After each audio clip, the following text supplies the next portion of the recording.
hoy el noveno encuentro, por suerte, de este ciclo de charlas de divulgación del Departamento de Geología.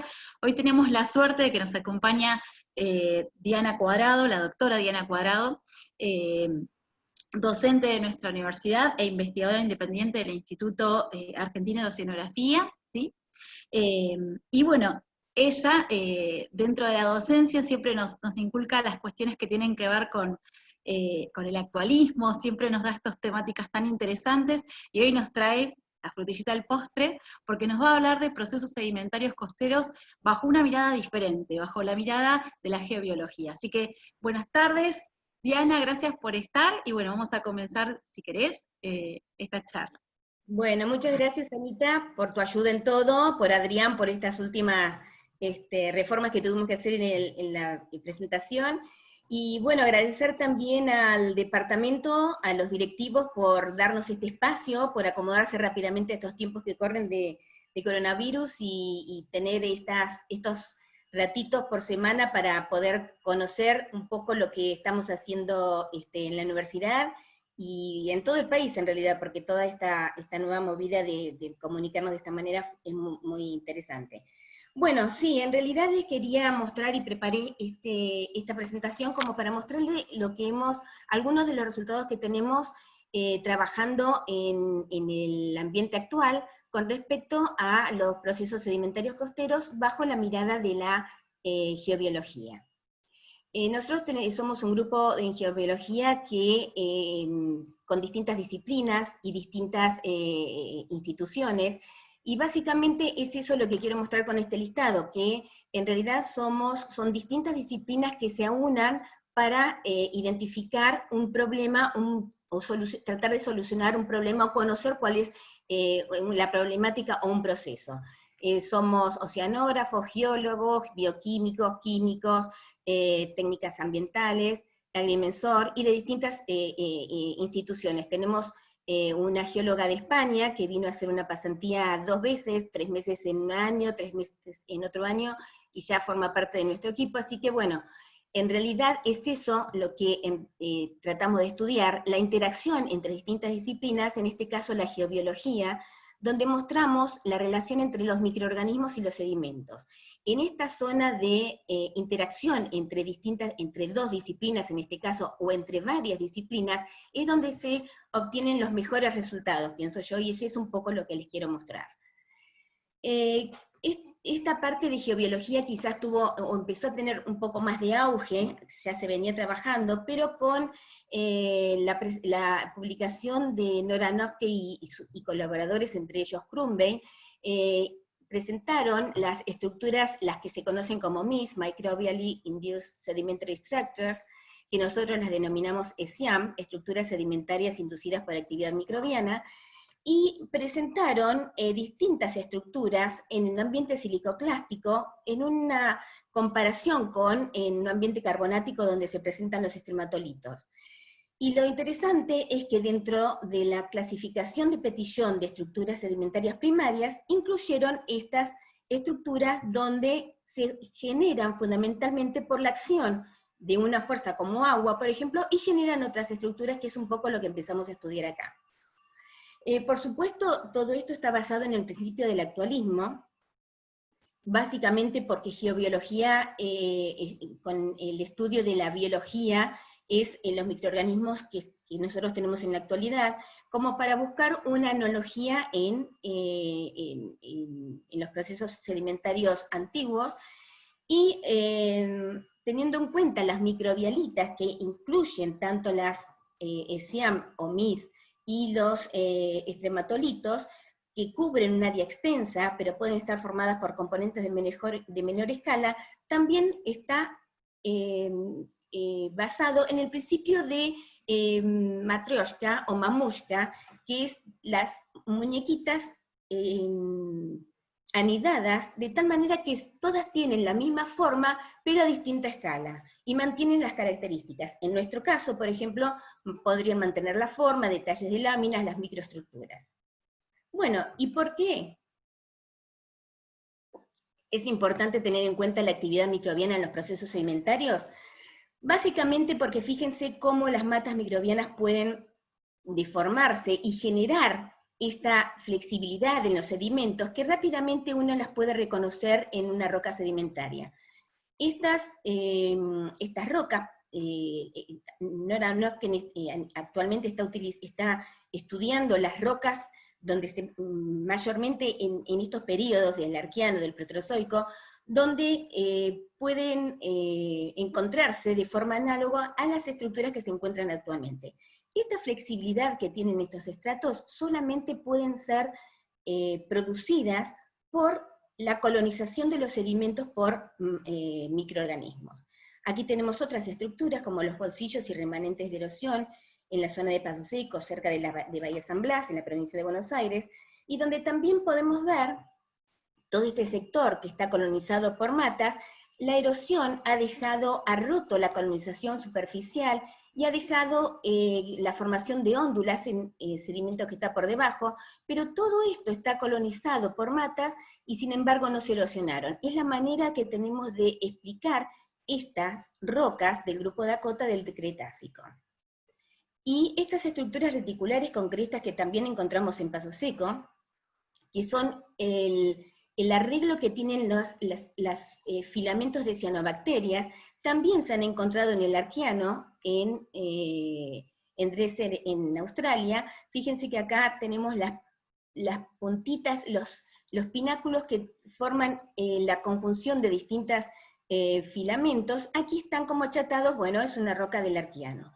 En general se tratan de buscar estas rocas en estas épocas del Proterozoico, porque en esos momentos es donde la parte biológica estaba solamente formada por bacterias. Acá tenemos otro ejemplo donde también los filamentos de cianobacterias dan este aspecto de textura de piel de elefante, donde muchas veces se encuentra la fauna de Ediacara. Esa fauna tan sutil que se encuentran rasgos con muchos detalles, y es muchas veces que está preservado por un biofilm, que ahora vamos a ver un poco de qué se trata. Bueno, llegamos al estuario de Bahía Blanca, y es esto lo que nosotros estudiamos, las planicies del estuario de Bahía Blanca, que es una superficie horizontal, de baja pendiente, que podríamos pensar que está formada solamente por sedimentos, en este caso, pero vemos una diferente coloración, y esto ya nos está indicando que hay microorganismos presentes en estos sedimentos. Inclusive se ven estas burbujas que justamente surgen de la actividad microbiana. Nosotros estamos acá, estamos ubicados en la pancita, en la entrada del estuario de Bahía Blanca, en la provincia de Buenos Aires. ¿Y por qué se colonizan estos sedimentos? Porque tienen una inundación recurrente, una radiación solar y una baja sedimentación. Estas son las características y las condiciones que se necesitan para que estos sedimentos sean colonizados por microorganismos. Lo mismo sucede en la zona costera de Paso Seco, al sur de la provincia de Buenos Aires, unos 300 kilómetros al sur de Bahía Blanca, donde fíjense que el aspecto es muy similar a la planicie de Bahía Blanca, y también tenemos una inundación recurrente, radiación solar y baja sedimentación que produce esa colonización de los sedimentos. Lo que les quiero mostrar es que la inundación que tenemos acá en la zona de Paso Seco es diferente a la del estuario de Bahía Blanca. Siempre estamos trabajando en la zona supramareal, es decir, la zona que está por encima de lo que se moja todos los días por la marea. En la zona que está por encima de la intermareal, la supramareal, solamente recibe la marea en condiciones de sisigia o de tormentas. Esto significa que unos pocos días al mes puede estar inundada. En la zona de Paso Seco vamos a ver que también sucede que puede estar inundada pocos días al mes, pero responden a otro mecanismo. Bueno, ¿cómo se ve, cuál es el aspecto de esas planicies si nosotros cortamos un pedacito de esos sedimentos? Con esa alineación, que vemos inclusive una capa óxica, capas anóxicas y otra vez una capa óxica, esta alineación que se va acá, y fíjense que acá tenemos un biofilm en la superficie, que está separada del sedimento que está por debajo, tiene también burbujitas, producto de los gases que respiran, de la respiración de los microorganismos, y esos gases quedan entrampados por este biofilm como una película orgánica, por encima de la planicie. Acá tenemos otra foto donde también vemos esa capa superficial orgánica que está formada sobre la superficie. Fíjense la flexibilidad que tiene esta capa orgánica, cómo esas arruguitas se han formado al deslizarse esa capa sobre el sedimento que está por debajo, cómo se separa también del sedimento que está por debajo. Y también acá vemos esta foto donde se ve que se separa de esa superficie por debajo. Si quizás se puede ver, acá tiene una coloración verdosa, y esto es producto de que acá hay filamentos de cianobacterias de color verde, que siempre están protegidas por una capa por encima, una capa de diatomeas. ¿Por qué es esto? Porque las diatomeas pueden resistir la radiación solar directa, en cambio las cianobacterias no, siempre tienen que estar protegidas por una fina capa de diatomeas. Aquí vemos cómo ese biofilm es roto por la acción de corrientes, por ejemplo, de olas, y tenemos una distinta coloración. Esta coloración parda en general responde a la colonización de diatomeas, y hay una diferente coloración por debajo del sedimento que queda expuesto cuando toda esta piel se rompe. Aquí vemos que también esto se puede secar, y tenemos entonces la formación de grietas de desecación. Y cuando estas grietas de desecación tienen esta forma ondulada, esto es por la tensión que generan los filamentos de cianobacterias en la superficie, y si vemos con detenimiento en algunas de ellas podemos ver que se rompen como si fuera una tela, como si fueran las fibras de una tela rotas, y las fibras de esa tela serían los filamentos de cianobacterias. Aquí en esta foto podemos ver estos filamentos verdes que están entrampando los sedimentos, y siempre estos filamentos verdes de cianobacterias que están vivos están en la superficie. ¿Por qué? Porque hacen fotosíntesis, lo mismo que las capitas de diatomeas que están en superficie. Y es por eso que, y esta es una condición muy importante, que tenemos una fina lámina de capa óxica por encima de una capa anóxica. Y esa es una característica de las matas microbianas. Bueno, acá también podemos ver esa laminación, producto de una sustancia que segregan estos microorganismos para moverse hacia la superficie. Esta sustancia se llama EPS, es esto que podemos ver acá, y que lo que genera entre los granos de sedimento es que se peguen.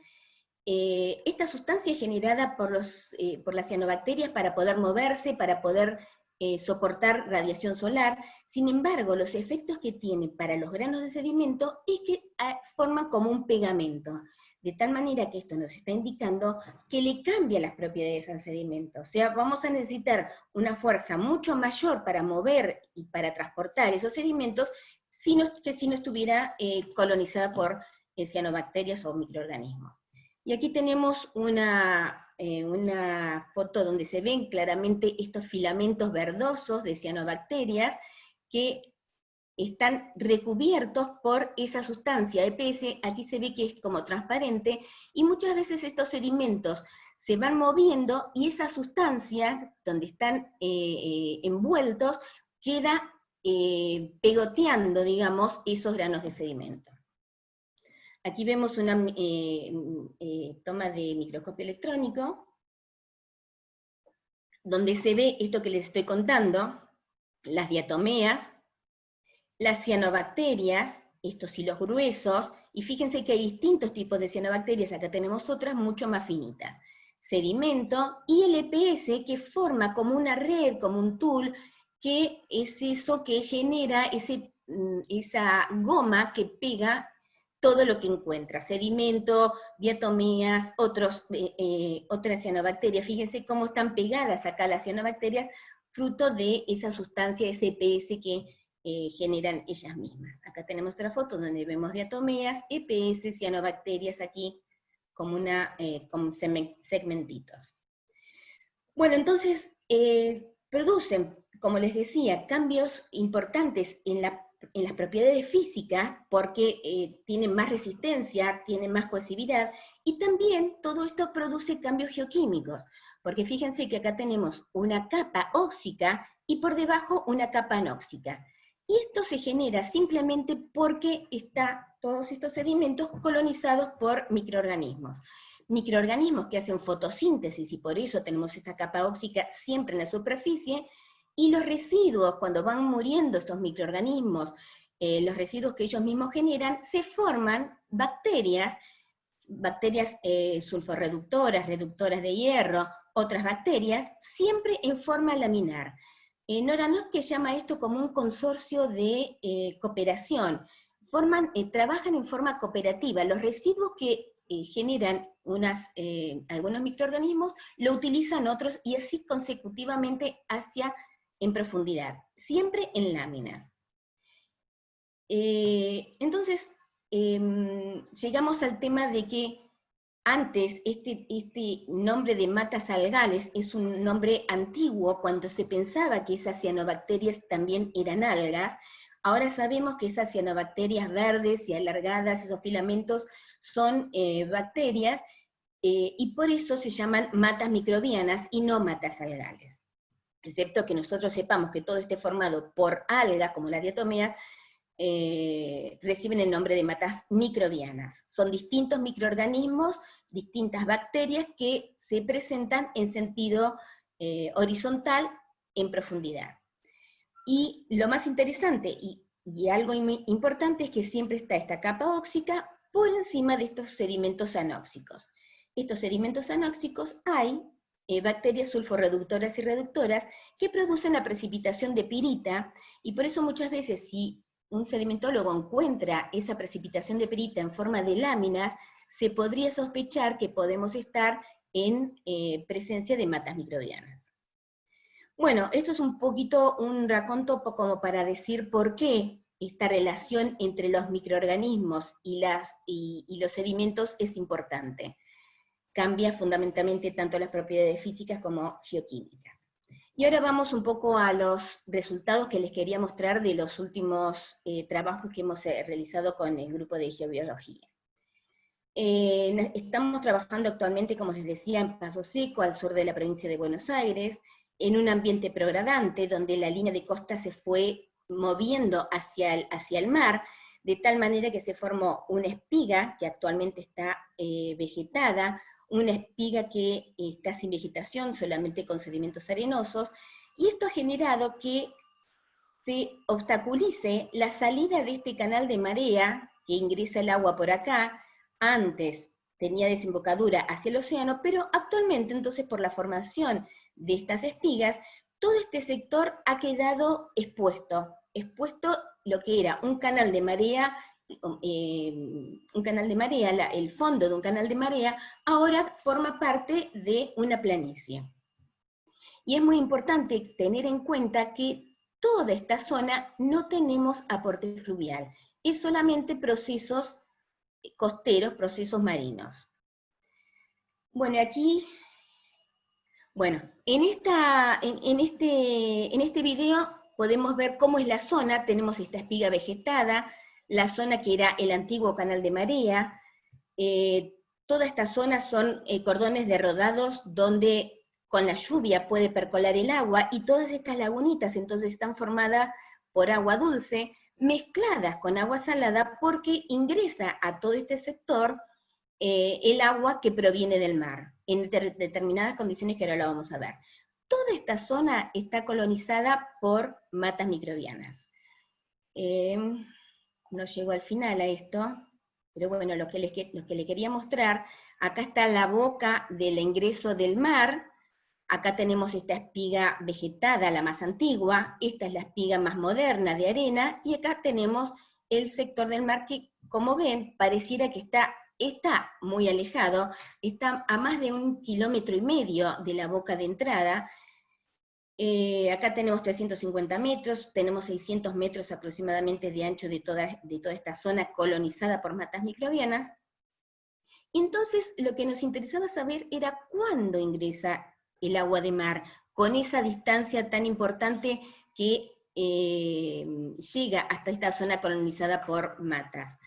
Bueno, pusimos 2 sensores, uno cercano a la boca y otro en la parte más interna. Estos sensores de nivel de agua lo que hacen, están ubicados en profundidad a 40 centímetros por debajo de la planicie. El registro que nosotros obtenemos es este, tenemos la planicie ubicada en este lugar, el nivel del agua, vemos cómo se mueve y cómo en algunos momentos supera la planicie, supera hasta la máxima altura que hemos registrado, son 70 centímetros, generalmente lo hace a unos 20, 30 centímetros, 40 centímetros. Estos momentos son los momentos que ingresa el agua hasta la zona de estudio, y lo que nos interesaba era saber cuándo, qué era lo que generaba ese ingreso de agua. Bueno, con la tesis de grado de Camila Stempes, que se recibió de oceanógrafa, estudió que esto se debía a las ondas de tormenta que se generan en el océano Atlántico.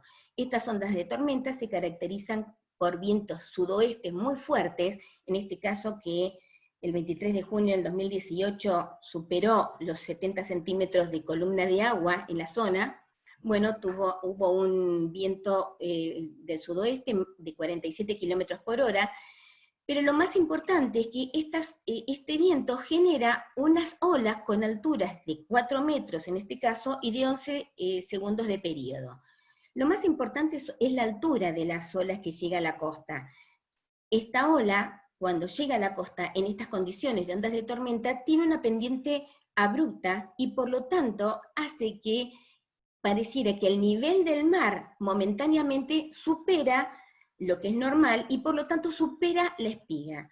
Por lo tanto, en ondas de tormenta, el agua, el nivel del mar supera la espiga e ingresa a esta zona, y es donde nosotros acá en este sensor registramos esos eventos de inundación de toda la zona. Lo interesante es que fíjense que el ingreso del agua se realiza en este sentido, mientras el viento predominante es del sentido contrario. Entonces estábamos en que las ondas de tormenta generan inundaciones en la zona de estudio colonizada por matas microbianas. Nosotros pudimos identificar o estar presentes en 2 inundaciones. Una de ellas fue esta inundación, que fue relativamente pequeña a comparación, fíjense que acá tenemos una de unos 50 centímetros de columna de agua. Nosotros estuvimos presentes, como les decía, en esta, que solamente tuvo 20 centímetros de agua. En este caso, este aumento del nivel del agua y que llegó hasta la planicie se produjo por vientos del sudoeste mayores a 40 kilómetros por hora.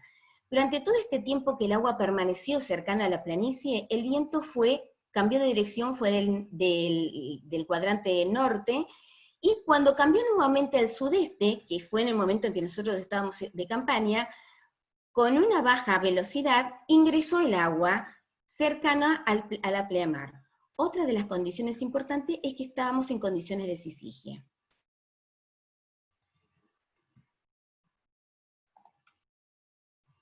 Este es el momento donde nosotros vimos, cuando estaba ingresando el mar, las inundaciones. Fíjense que lo hacen, no había mucho viento, y lo hace de manera tranquila. Fíjense cómo va aumentando el nivel de la superficie, y les quiero mostrar otra.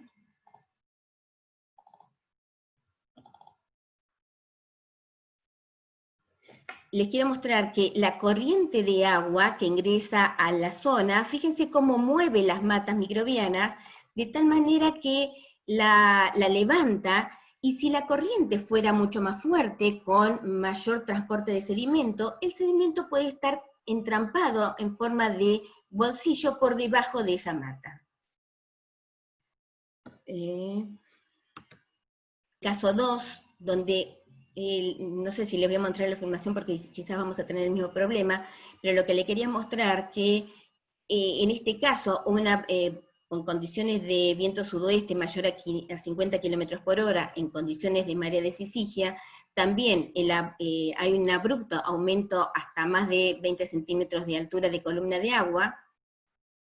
Bueno, no voy a poner el video para no tener problemas, pero lo que les quiero mostrar es que todo este sector, todo el ancho de la zona, fíjense que, si pueden imaginarse, que hay olitas bastante importantes, una turbulencia bastante importante, con viento en un sentido e ingreso del agua en el otro.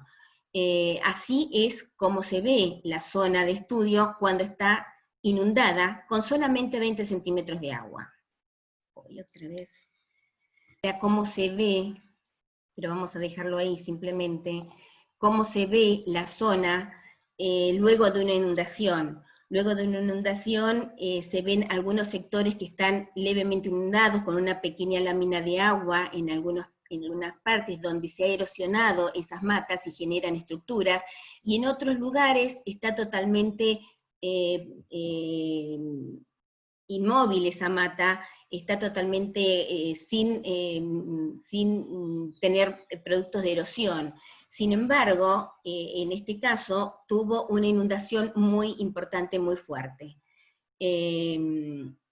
Bueno, una de las cosas que les mostraba era la parte final de un arroyo de marea, donde naturalmente, fíjense cómo están las matas sobre la planicie, sobre la superficie, se ha erosionado toda esta parte, y lo más importante es que nos dejan ver las matas que están por debajo.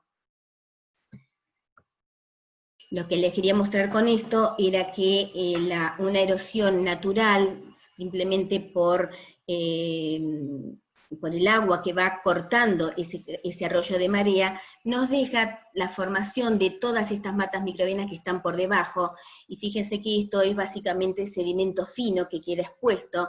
La arena que está entre medio, entre estas láminas, ha sido erosionada. Bueno, y como consecuencia, ¿cuáles son entonces las consecuencias de esas inundaciones? Por ahora les quisiera mostrar 4, que es la formación de las matas microbianas, la generación de estructuras sedimentarias de deformación, la formación de una cuenca salina, y básicamente en el transporte, cuáles son las consecuencias en el transporte de sedimentos. Bueno, la formación de matas microbianas, como dijimos al principio, necesitan la inundación, es fundamental que tengan agua para que ellas empiecen a colonizar y empiecen a crecer hacia la superficie. Fíjense que simplemente con raspar la parte superior que está formada por un biofilm de diatomeas, se encuentran las cianobacterias. Y lo que nosotros vemos es ese biofilm, esas láminas de cianobacterias, y toda esta laminación, que es la característica más importante de las matas microbianas. Cuando uno ve esta laminación, que aparentemente pareciera sedimentos finos, que en realidad son capas orgánicas, separadas por algunas capas de arena, eso se podría ser o por lo menos sospechar que podría haber matas microbianas, como en la formación de Río Negro. Este es un testigo característico de 15 centímetros de longitud, donde se ven esas matas microbianas separadas por estas capas de arena. Acá tenemos un aumento de este sector, y fíjense que lo que nosotros vemos que esta arena es consecuencia de un evento erosivo, de una tormenta importante. Luego tenemos colonización nuevamente de matas microbianas, esto nos está indicando condiciones de calma, que por ahí puede haber una inundación pero tranquila, y nuevamente eventos de tormenta fuertes, y nuevamente crecimiento de matas. Esto lo que nos está diciendo es, hablando un poco de la hidrodinámica del lugar. En comparación, para mostrarles qué es lo que sucede en el estuario de Bahía Blanca, algo similar ocurre, pero las láminas tienen un espesor mucho menor. Esto nos está indicando que el ambiente de formación es de menor energía que la que sucede en Paso Seco.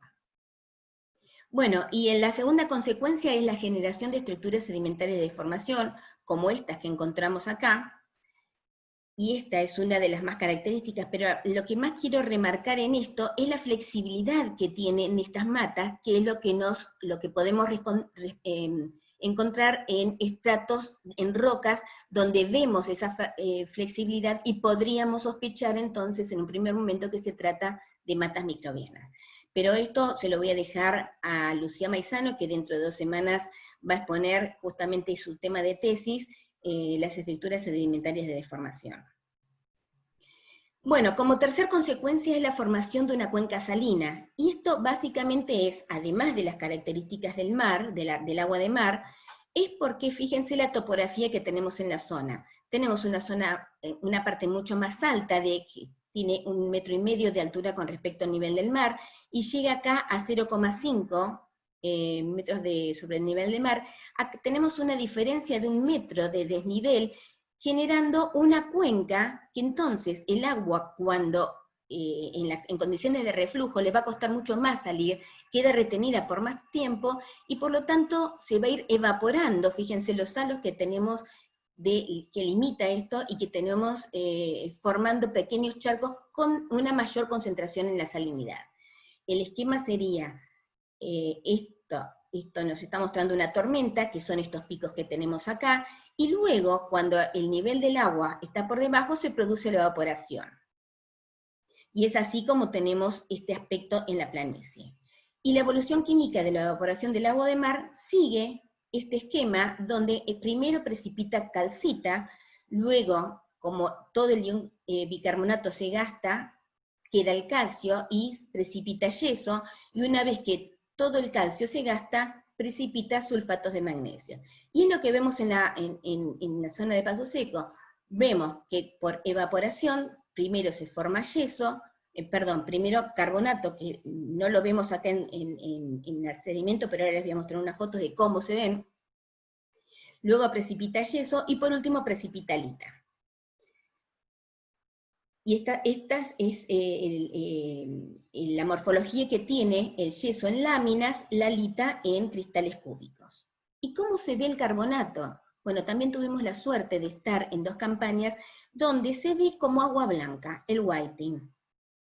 Esta agua blanca simplemente significa que, teniendo las características químicas necesarias, las concentraciones de los iones determinados de carbonato y calcio, con una determinada temperatura, cuando llega al 50% de su volumen, comienza a precipitar carbonato y lo hace en forma de carbonato en suspensión. Y es por eso que encontramos este agua como agua blanca, y lo más importante es que ese carbonato que llega a esa composición química determinada de los iones con respecto a la evaporación, lo hace se nuclea en células de microorganismos que hay en el agua. Es por eso que es importante, que generalmente está asociado a la presencia de matas. ¿Y cómo se ve esto en el sedimento? Fíjense que tenemos distintas laminitas de calcio. También tenemos de cloruro de sodio, pero estas laminitas de calcio son totalmente continuas. Y con el análisis petrográfico también podemos ver esas mismas laminitas como se ven. Y si lo vemos con microscopio electrónico, fíjense que a partir de la línea punteada hacia abajo es calcio, que es esta misma línea punteada, y acá se ven los moldes de las cianobacterias. Aquí tenemos una foto de mayor aumento. Estos moldes de cianobacterias en este sector están en sentido vertical, porque todavía hay agua, y siempre que hay agua, las cianobacterias se mueven en sentido vertical. Una vez que ya hay poca cantidad de agua, comienzan a moverse en sentido horizontal, como muestran estas flechitas, y en este sentido, y es por eso esa superficie que nosotros vemos en la planicie, totalmente de capas horizontales. Bueno, y por último llegamos al transporte de sedimentos, donde luego de una tormenta, y muchas veces cuando la tormenta es severa, encontramos la formación de estas óndulas. Fíjense que una de las cosas más importantes es que tenemos las crestas de las óndulas de arena, y el sedimento fino siempre está en los senos de las óndulas. Esto es un domo. Esto, si nosotros lo cortamos, tenemos aire por debajo, y esto sucede porque el agua que por debajo de la planicie está totalmente, todo el sedimento está saturado en agua, el aire que queda entrampado entre la arena se va acomodando y formando distintos lugares de nucleación, digamos, donde generan unos domos. Si nosotros cortamos esto, tiene un espacio con aire. Bueno, pero sigamos con el transporte de sedimentos y la formación de óndulas. Fíjense que acá este evento, esta tormenta ha roto la mata, y esto también nos está indicando que hay un transporte de sedimento de arena formando esas óndulas, que también pueden formarse sobre la mata. Aquí también vemos en esta foto cómo se ha roto parte de la mata acá atrás, y el transporte de sedimento, este sedimento se ha puesto en movimiento y es transportado por las corrientes, marcando justamente una línea que se observa la diferencia con la formación de óndulas también en este sector. Estas son fotos del estuario de Bahía Blanca, simplemente para mostrarles que también sucede algo similar, donde hay formación de óndulas y donde el sedimento fino también es depositado sobre estas óndulas. Bueno, y acá quiero mostrarles en dos momentos de dos tormentas. Fíjense que tenemos un pico, que este fue el mayor que hemos medido en todos nuestros estudios, de 70 centímetros de columna de agua. Este es un poco menor, de 40 centímetros, pero tiene una duración muy importante. Estos dos eventos son los que quisiera comparar, mejor dicho, las consecuencias de esos eventos. Bueno, estamos en problema nuevamente. Lo que les quiero mostrar básicamente es que nosotros hicimos estas flechas coloradas, en realidad son las campañas que realizamos. En esta campaña fue 2 días después de la tormenta. No quiero manejar el video para que no se corte, pero lo que les quería mostrar, es una pena que no lo podamos ver, pero si se fijan, tenemos estas líneas oscuras, que esto nos está indicando el transporte de sedimento, mientras que en algunos lugares está totalmente plana esa superficie de matas microbianas, en otros lugares tenemos este transporte de sedimentos que está, digamos que ese sedimento que está transportado en todo este sector. Me gustaría, voy a probar a ver si podemos ver esta. Bueno, sí, parece que sí. Fíjense que acá tenemos esta colega española que está caminando a forma de escala. Fíjense como toda esta zona, 20 días después de la tormenta, hay algunos sectores donde queda agua, pero en otros sectores está totalmente plana la mata, no ha sido ni erosionada ni rota, a pesar de que hubo una tormenta, primero de unos 70 centímetros de columna de agua, y después resistió 40 centímetros de columna de agua, con seguramente olas importantes, porque tuvo mucha duración y un viento muy importante. Entonces lo que quiero comparar es qué se ve 2 días después de la tormenta y qué se ve 20 días después de la tormenta. 2 días después, fíjense que tenemos estas óndulas de arena, siempre con sedimento fino en el seno, y acá, en 20 días después, parece que todo estuviera como protegido que realmente está protegido por un biofilm. Aquí tenemos un aumento donde se ve ese cúmulo, esa acumulación de arena formando estas óndulas, sedimento fino, siempre y solamente en los senos. En esta tormenta vemos esta acumulación de arena, fíjense que está por encima de esta mata microbiana, esta mata que es óxica en superficie, anóxica por debajo, la formación y ese cúmulo de arena y sedimento fino en el seno. Este es el aspecto que tenía la tormenta 2 días después de la tormenta, donde en casi todo el sector tenía una lámina de agua que se mantuvo durante un tiempo. Estas son esas óndulas que se formaron siempre el sedimento fino en el seno de las óndulas. La tormenta 2 ya tiene otro aspecto en la planicie. Fíjense que está como protegida, como les decía, por un biofilm. Inclusive las óndulas están como colonizadas por arriba, que de hecho están colonizadas por encima. Y acá tenemos un aspecto de las óndulas que se observan. Y si hacemos un perfil, podemos ver entonces que tenemos esa acumulación, esa óndula por encima de la mata. Fíjense que hay una liñita muy finita óxica, por debajo es anóxica, pero todo este cúmulo también está protegido por este biofilm. La diferencia entonces que tenemos entre estas dos tormentas es el periodo de exposición que tuvieron esas óndulas. Inmediatamente después tenemos solamente y simplemente una acumulación de arena. 20 días después, todo está colonizado por ese biofilm que recubre las óndulas. En planta tienen este aspecto, y si nosotros cortamos esas óndulas, esto es lo que se observa en perfil. La mata por debajo, el cúmulo de arena, colonizado todo por un biofilm. Con un aumento podemos ver entonces que tenemos ese cúmulo de arena, que fíjense que tiene un aspecto, o mejor dicho, una coloración verdosa, y esto es producto de la colonización de las cianobacterias, y por encima ese biofilm, básicamente de diatomeas, que recubre toda la planicie, incluyendo estas óndulas de arena. Y la pregunta sería, eso es el mudflat que en sedimentología, en el registro sedimentológico, se puede reconocer. Sin embargo, el mudflat, por definición, tiene otro origen. Bueno, acá tenemos lo que les decía, por el cúmulo de arena, está totalmente colonizado por esas cianobacterias y por lo tanto bioestabilizado. Toda esa óndula fue bioestabilizada por la actividad microbiana. Por debajo, en estas óndulas que están por debajo del perfil, podemos encontrar estos filamentos de EPS. Ya las cianobacterias se han movido hacia la superficie, pero quedan estos filamentos de EPS que también le producen bioestabilización al sedimento. En superficie se ve de esta manera y en profundidad se ve de esta manera.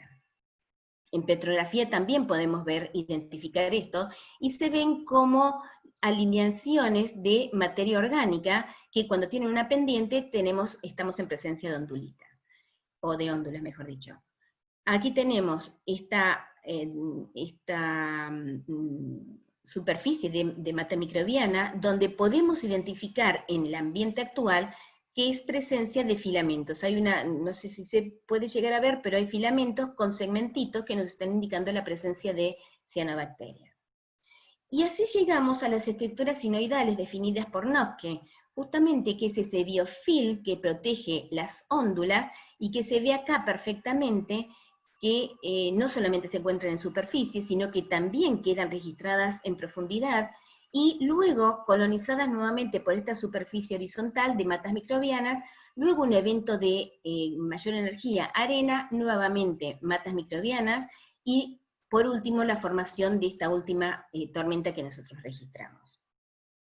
Y así se puede interpretar, reconociendo, mirando, analizando ese perfil, se puede interpretar la hidrodinámica. Alta energía con la formación de ondulitas, tranquilidad, formación de matas microbianas, nuevamente una tormenta con mayor energía, formando óndulas de arena, y nuevamente matas microbianas. Y llegamos a la estructura heterolítica, que por definición es la alternancia centimétrica de areniscas y fangolitas formando una laminación ondulosa denticular o flácer.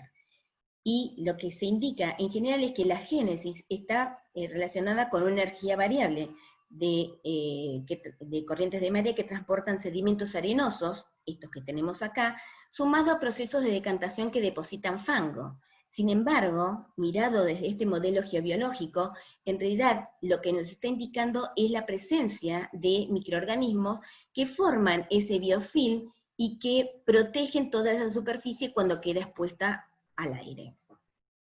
Y es así que podemos entonces identificar los distintos eventos. Por ejemplo, el evento 1, que mostramos y que podemos ver que la arena es grano decreciente, tenemos tormentas con distintas energías, cada vez menor, separadas por esta alineación que esto nos está indicando que ha estado en superficie, en posición aérea, formando un biofilm. Luego tranquilidad, donde tenemos un espesor de matas microbianas. Luego el evento 2, 3 y 4, y hasta 5 diría, son distintos eventos de tormenta que cada uno de ellos han sido limitados por ese biofilm. Y por último, la formación de mata microbiana como la B, que es esta que está acá, y la formación de las óndulas que nosotros vimos que respondían a esa tormenta. Bueno, esto, lo que les mostré hasta ahora, fueron en unos pocos centímetros. Esto que vimos acá, fíjense que tienen 1 centímetro, esto sería, es más alrededor de unos 2 centímetros, pero también en unos 10 centímetros podemos ver esa presencia de mata microbiana. Acá tenemos estos eventos de energía, importantes, donde está la depositación de arena, las matas microbianas. Fíjense que acá, esto que les mostraba en esa filmación, que se ha levantado esta mata y ha sido rellenada por arena, y todo este evento de arena, y luego nuevamente colonizado por matas microbianas. Acá tenemos donde se ha roto esta mata microbiana, y el sedimento ha sido depositado producto de una tormenta importante. Y acá tenemos un pedacito de mata, porque en el momento de las tormentas tan importantes y del transporte de sedimento, cuando se rompen las matas, pedacitos de mata que se llaman microbial chips, pueden ser transportados y depositados junto con la arena que ha sido depositada, mostrando un evento de gran energía. Y nuevamente el crecimiento de matas microbianas. Bueno, con esto les quería mostrar, y llegamos a la finalización un poco con obstáculos, pero les pido disculpas por esta presentación un poco engorrosa. Pero les quería mostrar un poco lo que hacemos en el ambiente actual, como para poder identificar o afinar en muchos casos la interpretación de las estructuras sedimentarias en el registro fósil. Bueno, muchas gracias. Bueno, en este momento lo que vamos a hacer es darles el espacio para que puedan hacer las consultas a Diana. Es un trabajo de muchísimo detalle.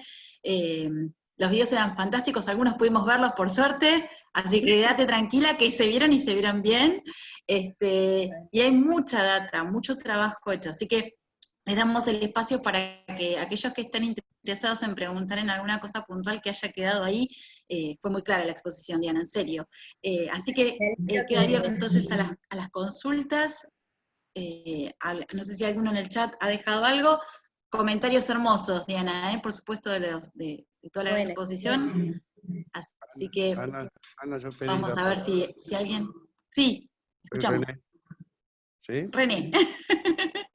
Hola Diana, un gusto, Hola, René. Volver a vernos. Sí, por suerte nos vemos por acá. Lamentablemente no salió lo lindo que yo quería que saliera de la presentación, pero bueno, te agradezco que nos des esta oportunidad de presentar lo que nosotros hacemos en este espacio de estas charlas del departamento, que son muy buenas.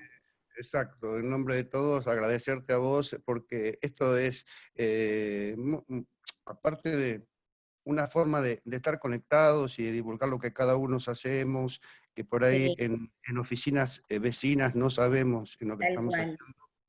Así que es muy interesante tu participación, tu colaboración, así que gracias en nombre de la gestión, digamos. Bueno. Nada, excelente la presentación. Esos detalles son desperfectos técnicos que se entienden, a todos nos pasan, digamos. Es lo que hay en estos momentos. Lamentablemente, pero bueno.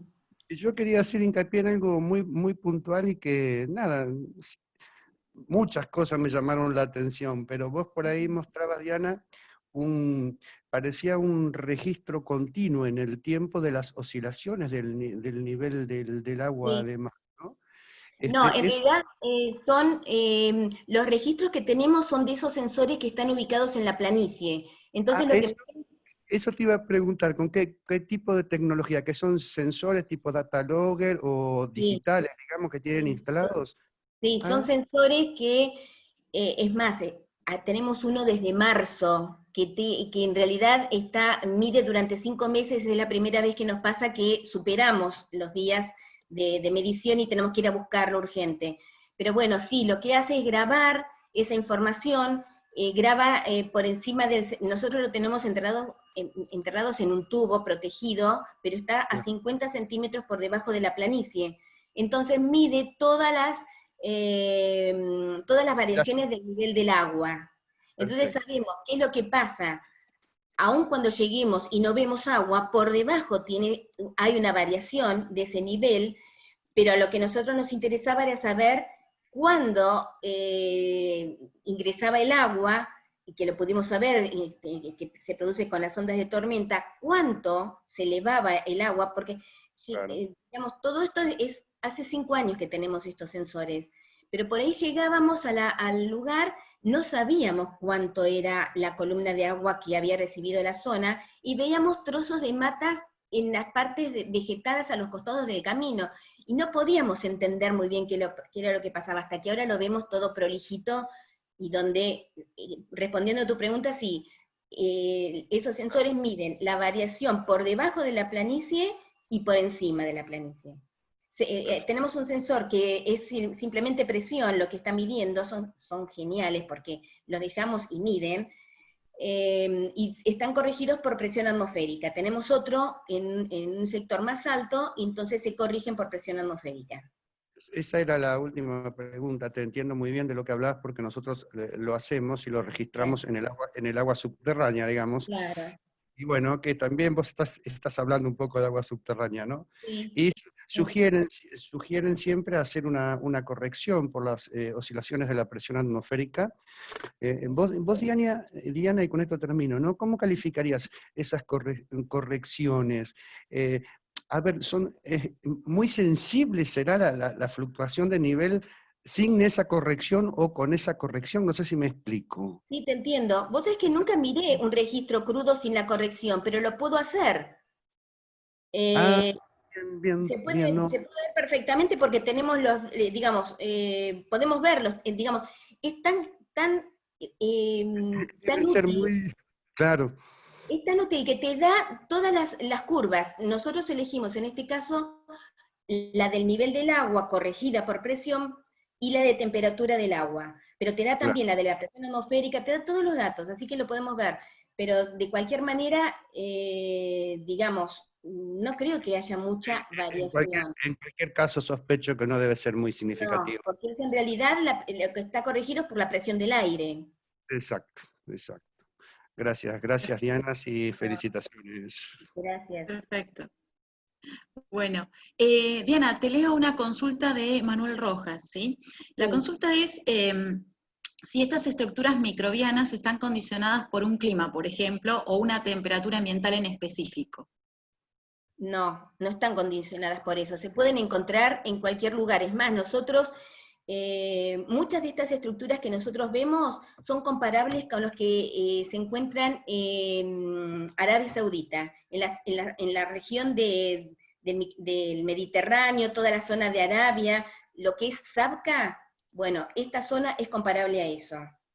Y estas estructuras básicamente responden, bueno, Lucía seguramente lo va a explicar mucho mejor en su presentación, pero estas estructuras sedimentarias se generan, tenemos las matas, y frente a la acción de una acción erosiva del agua, no sucede lo que sucede normalmente, que se transporta el sedimento, sino que se deforman de tal manera que nos está indicando, por ejemplo, los enrollamientos, nos está indicando una dirección de flujo. ¿Se entiende? Bien. Bien, esperemos que, yo creo que fue clarísimo, esperemos que a Manuel, si no, comentanos Manuel si se entendió o no. Antes de darle paso a Norita, que nos está pidiendo ahí hacer una consulta, te leo la pregunta de Luis María. Él consulta, dice, ¿las matas microbianas sobre las arenas con hóndulas se comienzan a formar cuando todavía está inundado el canal o comienzan a formarse recién durante la exposición subaérea? A ver si entendí bien. Él pregunta de la formación de las hóndulas. Sí. No, ¿Querés que lo vuelva a leer?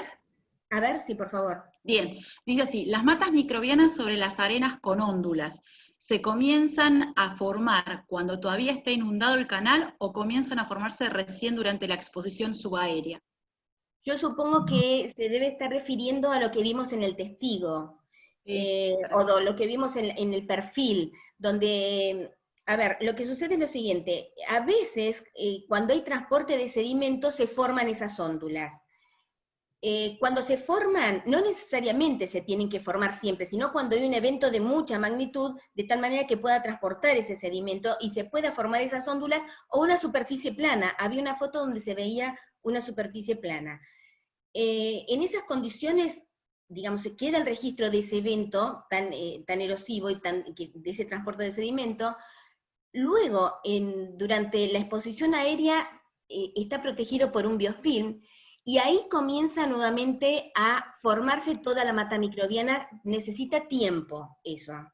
Una de las cosas que me olvidé de decir es que mientras el espesor de una hóndula puede llevar, vamos a suponer, 1 centímetro, eso se realiza en 2 o 3 días de tormenta. Mientras que las matas microbianas, por ahí el mismo espesor, necesitan semanas y meses para formarse. Y las distintas láminas de las matas microbianas se forman por o inundación directa, o seguramente la inundación que tiene por debajo, esto que preguntaba René, ellas responden, esa actividad microbiana, a los eventos esos de inundación. Pero van creciendo cuando están expuestas. Bien, bien. Yo creo que sí, que a eso apuntaba, entendía lo mismo. Bien, dejamos entonces paso a Norita. Hola Diana, ¿cómo estás? ¿Qué decís? Norita, ¿cómo estás? ¿Todo bien? Bueno, me gustó mucho tu exposición, muy clara, muy didáctica, y no te preocupes por el tema de los videos porque salió fantástico. Para mí fue muy, digamos, enriquecedor poder ver en vivo esas cosas, así que despreocupate por eso.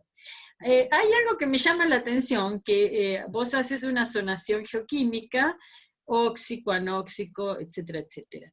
Y estás hablando prácticamente a escala de centímetros, o sea, es casi en la superficie. Digo en función de los modelos que uno siempre tiene, que para anóxico debería estar muy cubierto de agua, ¿no? Una columna de agua importante. Acá, en realidad, es intermitente, porque tenés la marea que sube y baja, y que si no hay una tormenta fuerte, pareciera ser como que te lo dejas expuesto, ¿no? ¿Cómo explicarías vos esa situación? Por eso hago tanto hincapié en identificar si hay matas microbianas o si hay actividad microbiana en los sedimentos, porque eso solamente por la actividad microbiana. Digamos, la mata característicamente tiene, y por eso hice tanto hincapié en que la superficie, los pocos milímetros, es óxica y por debajo es anóxica, pero simplemente por la actividad microbiana de esa superposición de distintas Eso que vos decías, de sulforreductoras y demás, es todo biogénico esa situación. Exactamente.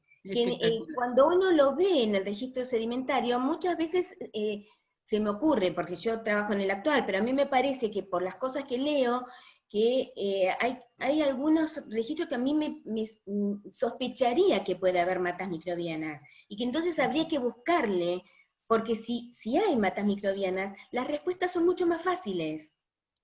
Todo se puede explicar más fácil, todo lo que... Sí, no, pero evidentemente la geoquímica ahí la explicás de una manera más sencilla, ¿sí? Tal cual. Y además hay muchos cambios geoquímicos, yo lo pasé muy por alto, pero hay muchos procesos geoquímicos que se generan con la participación de las bacterias. Perfecto. Bien. Gracias, Diana. No, por favor. Bien. Alfonsina, creo que ahí te dimos apertura. Alfonsina Tripaldi. Hola. Hola, Alfonsina. ¿Cómo estás? Puse una foto y al final quedó cualquier cosa. A ver ahí. Igual estoy en la oscuridad. Sí, te veo. Qué gusto verte, Diana, hermosa la charla, me encantó. Bueno, un poco con obstáculos, pero bueno. No, para nada. Bueno, voy a la pregunta. Vos, cuando te preguntaban el control climático, vos decís que no hay, pero sí habría con la tasa de sedimentación. Eso lo ves como un factor importante en el control. A ver, yo dije no el control climático pensando en la generalidad, ¿no? Pero lo que nosotros vemos que no pasa lo mismo en invierno que en verano, ahora que estoy pensando un poco más con detalle. Sí. En invierno, en general, hay más colonización, o sea, tiene mucha actividad microbiana, generalmente porque está todo muy húmedo, tiene una laminita de agua. Siempre que hay una laminita de agua, hay mucha actividad microbiana. Vamos y vemos coloraciones que no sabemos, nosotros que no somos biólogos. Cuando va el biólogo que trabaja con nosotros, le encanta todo esto. Pero bueno, me refiero a que en verano, en general está todo seco. De cualquier manera, hay mucha exudación de EPS, justamente porque ellos se protegen por la exudación de EPS, y es totalmente diferente en invierno. Hay mucha actividad microbiana en superficie que se ve, y además ayuda a la recolonización eso. Hay una foto que tengo donde justamente al estar húmedo todo el sedimento o una laminita de agua, se empiezan a mover esos filamentos de tal manera que, por ejemplo, si está cortado el sedimento, se empieza a unir todo eso, y forma una nueva capa sedimentaria, o una nueva lámina de mata de capa orgánica por la superficie. No sé Claro, si eso daría, sí, o sea, tenés como cierta estacionalidad, sí, pero sí. digo que el control también lo ves importante en la tasa de sedimentación. No esperarías en un lugar con alta tasa de sedimentación, en principio, algo así, de los sitios que ustedes trabajaron. Y condiciones supramariales, digamos. Nosotros estamos trabajando siempre en supramarial. O sea, en intermareal es otra cosa porque hay otros microorganismos y es más, digamos, es todo más, no hay una mata, esto se llama matas epibentónicas, gruesas, de 1 centímetro de espesor. En el intermareal es casi un biofilm, es muy finito, y son otros organismos las que se generan. Pero hablando de, la bibliografía dice que cuando hay mucha tasa de sedimentación, no tapan las matas microbianas y no pueden crecer. Nosotros vimos esto de las óndulas, a mí me llamó la atención, porque hay 1 centímetro o 2, o inclusive en los testigos vemos que hay mucha acumulación de arena, sin embargo por encima siguen creciendo las... Claro, vuelven a colonizar o vuelven a ocupar la superficie. No, muy interesante. Cuando vimos en la lupa que los granos de arena, que yo pensé que iban a estar, no iban a verse cianobacterias, que estaban todas y que tienen un aspecto verdoso, y que además está entrampando los filamentos, toda esa arena, ahí dije, rápidamente empiezan a subir hacia la superficie. Muy interesante, Diana, muchas gracias. No, gracias a vos. Que estés muy bien. Gracias, nos vemos pronto. Esperemos. Sí. Perfecto. Bueno, no sé si alguien más, creo que por ahora ninguno más levantó la manito para hablar. No sé, René, si querés compartir algo más, que te veo ahí. Luego son todos saludos que te vamos a dejar obviamente en el chat para que puedas leer los comentarios de los colegas, ¿sí? En particular, yo te quería comentar, porque no hiciste énfasis, y a mí es lo que más me gusta de tu trabajo, que es esto del actualismo, ¿sí? Esto de que estás trabajando sobre los actuales y que nos da una información súper interesante de lo que puede pasar en el pasado. Y, mencionaste muchas unidades, ustedes han encontrado más estructuras, sobre todo me gustaron las nuevas, estas que presentás, que son los chips de matas. Eso es algo nuevo, esto no lo había visto, y es interesante porque muchas veces uno encuentra esas estructuras de formación y explicamos de otra manera en geología a veces esos pedacitos dando vuelta, y esto está muy, muy bueno. Eso es nuevo, no lo había visto hasta ahora.